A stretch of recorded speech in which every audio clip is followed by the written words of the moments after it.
welcome back to Stressless Messless. I'm feeling so much better. I just have this thing that sometimes where like I have an allergic reaction to something and then I'm just ill the next day, properly feel like I have a flu. It's horrid. But anyway, much nicer today. So just to finish off the thing of activities, another really nice thing to do is something that my mum used to do, is basically just give me a tray and a box of buttons, so sort of like 5+ age, and then just sort them, and like buttons are so sensory anyway, aren't they?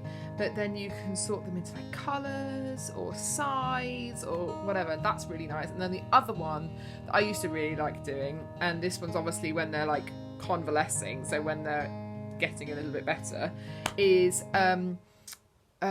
going through like a thing of felt tips. I don't know about you, but basically I have lots of felt tips that I've sort of collected over the years, and then some of them are sort of not very good and some of them are okay. So basically have a piece of paper and then you can just like check the felt tips and then throw the ones away that are dead and sort the ones that aren't and all that kind of thing. And it's just like a nice gentle activity. Also, don't be afraid to let them watch something sort of gentle and short, and keep them hydrated and all the usual stuff, and elevated if they've got congestion and things like that. But button sorting is good. It's quite a nice activity.